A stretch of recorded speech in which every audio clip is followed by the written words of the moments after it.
A very good afternoon to all of you students. Today we are going to discuss the special topic of microprocessor 8284A clock generator. 8284A clock generator. Dear students, myself Kamlesh Thakkar, Assistant Professor, Bilasa Girls PG College, Bilaspur Department of Physics. Dear students 8284 microprocessor क्या है? तो 8284 microprocessor actually 8284 micro एक clock generator है. Actually microprocessor जो होते हैं इसमें क्या होता है कि ये माइक्रोप्रोसेसर का ऐसा कंपोनेंट है जो 8086 को चलाने के लिए, उसे प्रोसेस कराने के लिए बहुत इंपॉर्टेंट होता है, क्योंकि ये इसके बिना जो जितने भी एडिशनल सर्किट्स होते हैं उसका कनेक्शन पॉसिबल नहीं होता है. किसके बिना?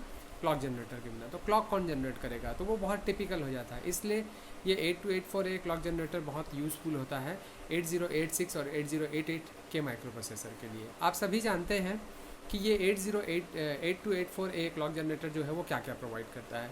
डियर स्टूडेंट्स, ये मुख्य रूप से रीसेट सिंक्रोनाइजेशन देता है, रेडी सिंक्रोनाइजेशन देता है और TTL level peripheral clock signal को भी प्रोवाइड करता है. चलिए सबसे पहले हम इसके पिन के बारे में बात करेंगे स्टूडेंट्स. पिन फंक्शंस के बारे में बात करने के बाद हम इसके लॉजिकल डायग्राम से समझेंगे कि ये कैसे काम करता है और क्या इससे माइक्रोप्रोसेसर को फ़ायदा है, खासकर 8086 क्योंकि हमारे सिलेबस में है. तो 8086 और 8088 माइक्रोप्रोसेसर को इससे क्या फ़ायदा होता है, हम इस पर बात करेंगे. तो डियर स्टूडेंट्स, आप देख सकते हैं कि हमारे पास एक डायग्राम आपको दिखाई दे रहा होगा और ये डायग्राम जो है वो 8284A का पिन डायग्राम है. यहाँ वैसे तो हम माइक्रोप्रोसेसर की जब बुक्स लेते हैं तो उस बुक्स में भी पिन डायग्राम दिए गए हैं. उसमें भी 18 पिन्स का ये एक IC चिप होता है. एक्चुअली ये 18 पिन का होता है, लेकिन वास्तव में इस 18 पिन को सीक्वेंस में हमारी बुक में नहीं दिया गया. तो यहाँ पर सीक्वेंस में हमने बनाया है 1 2 3 4 5 9 पिन्स इधर और 9 पिन्स इधर. मतलब ये डुअल साइड वाली एक पिन एक IC है. अब इसमें जो पिन है उन सभी पिनों को हम कंटिन्यू हम देखते जाएंगे. सबसे पहले हम शुरू करेंगे पिन नंबर 18 से. डियर स्टूडेंट्स, VCC आपको मालूम है कि ये एक कौन सी पिन है? पावर सप्लाई पिन कहलाती है. ठीक है, जो कि +-5 वोल्ट का क्या देती है? पावर देती है. +5 वोल्ट का पावर देती है, यानी कि पूरे सर्किट को AC को चलाने के लिए जो वोल्टेज मिलता है वो पिन नंबर 18 से मिलता है. नेक्स्ट X1 और X2, ये जो पिन होती है डियर स्टूडेंट्स, ये एक्चुअली जो क्रिस्टल ऑसिलेटर होता है उस क्रिस्टल ऑसिलेटर के लिए इनपुट का काम करती है कि हम यहाँ पर एक एक्सटर्नल ऑसिलेटर का इसको कनेक्ट करके इससे लगा सकते हैं. तो पिन नंबर 16 और 17 जो है, यानी कि 17 16 X1 X2 जो आपको पिन दिखाई दे रही है वो एक्चुअल में क्रिस्टल ऑसिलेटर, जो हम आगे इसका लॉजिकल डायग्राम देखेंगे उस डायग्राम को अगर देखना है तो हम देख सकते हैं. आप देख रहे होंगे कि X1 X2 आपको दिखाई दे रहा है. उस X1 X2 की जो वैल्यू आपको दिखाई दे रही है वो कनेक्टेड है क्रिस्टल ऑसिलेटर से. तो एक एक्सटर्नल क्रिस्टल ऑसिलेटर जो है उससे कनेक्ट करने के लिए हम इसका यूज़ करते हैं, इन दोनों पिनों का. फिर हम आते हैं ASYNC 15 नंबर की पिन है. ये रेडी सिंक्रोनाइजेशन सिलेक्शन पिन कहलाती है. Ready synchronization selection input pin कहलाती है ये ASYNK. ओके, ये आइदर 1 और 2 स्टेज को सिंक्रोनाइज करती है. तो इसके सिंक्रोनाइजेशन के लिए क्या होता है कि 2 और पिन यूज़ होती है, रेडी 1 और रेडी 2, जो कि आपको नंबर 6 पर और आपको नंबर 4 पर दिखाई दे रही होगी, पिन नंबर 4 और 6 पर. नेक्स्ट 14 जो है वो आपकी है extra frequency input pin. Extra frequency input pin जो होती है वो हमेशा एक्स्ट्रा के लिए यूज़ होती है. वो यहाँ माइक्रोप्रोसेसर में यूज़ नहीं होती, या एक्स्ट्रा वर्जन के लिए यूज़ होती है, जिसको हम बाद में आगे लॉजिकल सर्किट में समझेंगे. उसके बाद एक इम्पॉर्टेंट पिन आपको दिखाई दे रही होगी students, FC pin, the frequency और द क्रिस्टल सेलेक्ट. कि फ्रिक्वेंसी को सेलेक्ट करना है कि एक्स्ट्रा फ्रिक्वेंसी इनपुट को सेलेक्ट करना है कि क्रिस्टल को सेलेक्ट करना है. तो देखिए F जो है वो एक्चुअल में एक्टिव हाई पर है और C जो है उसके ऊपर बार लगा हुआ है, इसका मतलब वो क्या है? एक्टिव लो पर है. तो F एक्टिव हाई पर होने के कारण अगर इसमें 1 होता है तो सीधी सी बात है हम क्या देंगे? सिग्नल एक्स्ट्रा फ्रिक्वेंसी इनपुट देंगे. लेकिन यदि इसमें लो पर होता है तो लो पर कौन एक्टिव हो जाएगा? लो अगर हम देंगे तो C काम करेगा. दैट मीन्स हम क्रिस्टल वाला जो सिग्नल होगा, क्रिस्टल का जो आउटपुट मिलेगा उस सिग्नल को हम प्रोवाइड करेंगे. ठीक है, ये आपका दो कंडीशन आपको समझ में आ गई होगी। इसके बाद डियर स्टूडेंट्स हम देखते हैं OSC के बारे में। ये जो OSC के बारे में नाम से ही समझ में आ रहा होगा, ये ऑसिलेटर से रिलेटेड है। ऑसिलेटर आउटपुट को ये क्या करता है, शो करता है। तो oscillator output in TTL level signal that is at the same frequency as the crystal और EFI इनपुट। जो EFI इनपुट होता है या जो इनपुट हमने क्रिस्टल लगाया होता है उसकी सेम फ्रीक्वेंसी जो है उसको ये क्या करता है, देता है। फिर हम आते हैं RES पे, द रीसेट इनपुट इज, ये भी एक कैसा है, एक्टिव लो आपको दिखाई दे रहा है क्योंकि इसके ऊपर भी क्या लगा हुआ है, एक बार लगा हुआ है। तो ये भी एक एक्टिव लो पिन है। इसका जो ये जो इनपुट होता है उस इनपुट ये किसे क्या करता है, ये 8284A के इनपुट को रीसेट करता है। मतलब ये रीसेट करने के लिए इस पूरे सिस्टम को जो आपको दिख रहा है इसी उसको रीसेट करने के लिए इसका यूज़ किया जाता है। फिर हम आते हैं रीसेट पे। ये रीसेट आउटपुट को शो करता है। ये कनेक्ट होता है 8086 के रीसेट इनपुट से। देखिए ये खुद क्या है, रीसेट आउटपुट को शो करता है, लेकिन ये कनेक्ट किससे होता है, ये कनेक्ट होता है रीसेट इनपुट से। किसके रीसेट इनपुट से, माइक्रो प्रोसेसर जो 8086 है या 8088 हमको इससे कनेक्ट करना है उसके इनपुट से ये क्या होता है, कनेक्ट होता है। डियर स्टूडेंट्स, फिर हम आगे आते हैं नंबर 9 की पिन पर। एक तरफ का हमारा पूरा क्लियर हुआ। नंबर 9 की पिन जो है वो शो करती है ग्राउंड को, जो कि आप बहुत अच्छे से जानते हैं, बताने की इसे आवश्यकता नहीं है। Number 8 pin, the important pin, the clock output pin, CLK जो लिखा हुआ है वो एक्चुअल में है clock output pins that provide the clock input signal to the 8086। देखिए यहाँ आउटपुट जो भी होगा वो, क्योंकि इसका कनेक्शन किससे होना है, माइक्रो प्रोसेसर से, तो यहाँ जो भी आउटपुट होगा वो माइक्रो प्रोसेसर के लिए, क्लॉक के लिए इनपुट का काम करेगा। तो ये माइक्रो प्रोसेसर क्लॉक को इनपुट देगा, correct. The clock pins has the output signal that is 1/3 of the crystal. तो जो क्रिस्टल हम एक्सटर्नल लगा रहे थे उसकी जो भी फ्रिक्वेंसी होगी उसकी 1/3 फ्रिक्वेंसी का ये क्लॉक पल्स देगा, ओके। या फिर जो एक्सटर्नल फ्रिक्वेंसी इनपुट्स हम लगा रहे हैं उसकी 1/3 फ्रिक्वेंसी का ये क्लॉक पल्स देगा। फिर डियर स्टूडेंट्स हम चलते हैं आगे 7 नंबर AEN2, लेकिन उसके साथ एक और कनेक्टेड है AEN1, इसलिए दोनों को साथ में देखते हैं। ये एड्रेस एनेबल पिन कहलाती है, नंबर 3 की पिन और नंबर 7 की पिन जो है। Address enable pin provide to qualify the bus ready signal. ये बस रेडी सिग्नल को बताती है कि क्वालिफाई करती है। और ये किसके माध्यम से ये काम करती है, एड्रेस को एनेबल करती है, RDY1 और RDY2 से ये सिंक्रोनाइज रहती है। ठीक इसी कड़ी में हम RDY1 को भी ले लेते हैं, नंबर 4 पर है देखिए स्टूडेंट, और नंबर 6 पर RDY2 जो पिन है वो है, इस पिन को भी हम ले लेते हैं। तो RDY पिन और RDY1 और RDY2 पिन जो है उस पिन को हमने ले लिया है और हम अब इसे समझते जाएंगे, आप भी इसे देखते जाएं। ये पिन हमने ली है, ये वाली पिन ली है, और हमने एक ये वाली पिन ली है। ये दोनों पिन को हम देख रहे हैं। हमारी बाकी पूरी पिनें, ये पूरी पिनें हमारी कंप्लीट हो गई हैं। हम अब इस तरफ की पिन को देख रहे हैं जिसमें हमारी ये कंप्लीट हुई, ये कंप्लीट हो गई, ये भी कंप्लीट हो गई और ये भी कंप्लीट हो गई। अब हम पहुँचे हैं RDY1 और RDY2। Actually RDY1 ready pin होती है। ये the bus ready inputs are provide in conjunction with the AEN1 and AEN2 pin to cause wait states in 8086। मतलब इसका सीधा सिंक्रोनाइजेशन के लिए ये यूज़ होती है। अभी हमने पढ़ा 3 नंबर और 7 नंबर की पिन जो है एड्रेस एनेबल से ये क्या होती है, कनेक्ट रहती है, मतलब उसके कारण ये सिंक्रोनाइज होती है।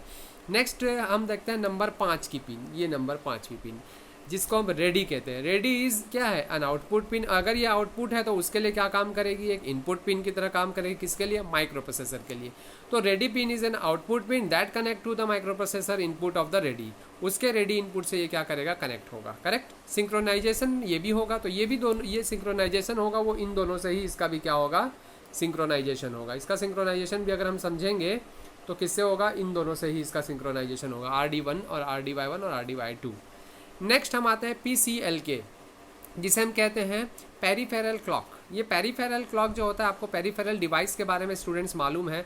पेरिफेरल डिवाइस जो एक्स्ट्रा डिवाइस होती है उसको हम पेरिफेरल डिवाइस कहते हैं। तो पेरिफेरल क्लॉक जो होता है सिग्नल इज 1/6 द क्रिस्टल और EFI सिग्नल। दैट मीन्स जो भी क्रिस्टल की फ्रिक्वेंसी होती है उसकी 1/6 फ्रिक्वेंसी। इसका मतलब जब कभी भी जहाँ पर भी बहुत कम फ्रिक्वेंसी की रिक्वायरमेंट होती है तो वहाँ पर पेरिफेरल क्लॉक हम देते हैं, क्योंकि ये 1/6 फ्रिक्वेंसी होती है किसकी, जो क्रिस्टल ऑसिलेटर जो एक्सटर्नल हम कनेक्ट करते हैं उसके फ्रीक्वेंसी के 1/6 फ्रीक्वेंसी ये प्रोवाइड करता है प्रोसेसर को। ठीक, लास्ट वन हमारा है clock synchronization, C synchronization. Clock synchronization pin is used to whenever the ECI provide synchronization in system with multiple processor. Okay, with multiple processor if the internal crystal oscillator is used, this is the must be grounded। देखिए ये clock synchronization pin जो है वो तब use होती है जब कभी भी हम EFI प्रोवाइड करते हैं, तो उस कंडीशन में क्रिस्टल जो होता है पिन जो होती है वो क्या हो जाती है, ग्राउंडेड हो जाती है। या क्रिस्टल प्रोवाइड करते हैं तो EFI जो होती है वो क्या हो जाती है, ग्राउंडेड हो जाती है। तो ये क्लॉक सिंक्रोनाइजेशन पिन जो है वो पूरे सर्किट को क्या करके रखती है, पूरे IC को सिंक्रोनाइज करके रखती है। तो ये डियर स्टूडेंट्स हमारा पिन डायग्राम था। इस पिन डायग्राम में आपको बहुत अच्छे से समझ में आया होगा कि कौन से पिन क्या काम करती है। इसके नोट्स में अवेलेबल कराऊंगा, पर हमको अभी समझना था इसलिए हमने इसे समझा। अब नेक्स्ट हम इसको देखते हैं, थोड़ा सा आगे बढ़ते हैं और इसमें हम आगे जाके हम देखेंगे कि कैसे इसका लॉजिकल जो डायग्राम होता है, कैसे इसका लॉजिकल डायग्राम जो होता है वो काम करता है और कौन कौन से उसमें जो पॉइंट्स होते हैं वो भी हम यहाँ पर आगे हम देखने वाले हैं। तो डियर स्टूडेंट्स कौन कौन से पॉइंट्स इसमें काम करते हैं और क्या क्या हमारा होगा, एक बार लॉजिकल सर्किट पर हम आ जाते हैं और लॉजिकल सर्किट्स पर आने के बाद फिर हम इस पर बात करेंगे। तो ये हमारा लॉजिकल सर्किट, देखिए logical circuit of the 8284A clock generator. Operation we can say it operation of 8284A। Okay, सबसे पहले हम क्या देखें, dear students there are 3 sections. One is the reset section, second is the clock section and third is the ready section. अगर आपको दिखाई दे रहा होगा, ध्यान से आप देखें तो 3 सेक्शन आपको इसमें दिखाई दे रहे होंगे। एक तो आपका रीसेट सेक्शन है, ये सेक्शन जहाँ आपको ये वाली लकीर जो दिखाई दे रही होगी ये एक सेक्शन को डिवाइड करती है, ठीक है। दूसरा आपका क्लॉक सेक्शन आपको दिखाई दे रहा होगा, जहाँ पर ये जो है वो आपका दूसरा सेक्शन हो गया। और तीसरा आपको दिखाई दे रहा होगा रेडी सेक्शन जो है वो ये रेडी सेक्शन है और ये आपका रेडी सेक्शन थर्ड। तो ये 3 टोटल सेक्शन में पूरा आपका फिगर जो है वो डिवाइडेड है, ठीक है। अब 3 सेक्शन में सबसे पहले हम क्या देखें, तो सबसे पहले जो हम देखने वाले हैं वो है क्लॉक सिंक्रोनाइजेशन सेक्शंस। मतलब मेन जो हमारा सेक्शन होता है पूरा हाफ ले लेता है वो होता है क्लॉक सिंक्रोनाइजेशन सेक्शन। तो क्लॉक सिंक्रोनाइजेशन सेक्शन में देखिए जो क्लॉक जनरेटर होता है हमारा फिगर क्या शो करता है, एक ऑसिलेटर X1 और X2 से हम एक ऑसिलेटर कनेक्ट करते हैं, एक्सटर्नल ऑसिलेटर। ये एक्सटर्नल ऑसिलेटर जो हम लेते हैं उसकी फ्रीक्वेंसी होती है 15 मेगाहर्ट्ज़ की। कितनी फ्रीक्वेंसी होती है, 15 मेगाहर्ट्ज़ की, जिससे हम कनेक्ट कर देते हैं X1 और X2 से। अब ये X1 और X2 से जब ये कनेक्ट होकर हमारा आउटपुट आता है तो उसकी जो फ्रीक्वेंसी होती है वो भी क्या होती है, सेम हमें 15 मेगाहर्ट्ज़ की फ्रीक्वेंसी होती है, ठीक है। ये एक स्क्वायर वेव जनरेट करता है ये क्रिस्टल ऑसिलेटर आउटपुट में। इस स्क्वायर वेव जनरेटर के जो एक सिग्नल है आपका, जो स्क्वायर वेव जनरेटर ये आपका करता है, आप हम इसे समझ सकते हैं। देखिए ये यहाँ से जो आया वो स्क्वायर वेव जनरेटर कनेक्ट करता है, जिसे हमने एंड गेट से कनेक्ट किया हुआ है, करेक्ट है। एंड गेट से कनेक्ट होते हुए ये जाता है यहाँ पर एक काउंटर के पास जो डिवाइडेड बाय 3 का काउंटर है, ठीक है। अब डिवाइडेड बाय 3 के काउंटर में 2 चीज़ें जा सकती हैं, या तो ये जो स्क्वायर वेव आया है हमारा क्रिस्टल ऑसिलेटर से वो जाएगा, या तो फिर जो सिंक्रोनाइजेशन दिखाई दे रहा है आपको क्लॉक सिंक्रोनाइजेशन वाला से ऊपर EFI दिखाई दे रहा है, देखिए ये EFI वाला हिस्सा जाएगा। तो काउंटर तक पहुंचने के लिए कौन जाएगा, इसे डिसाइड करने के लिए हमें यहाँ पर लॉजिक देखना है।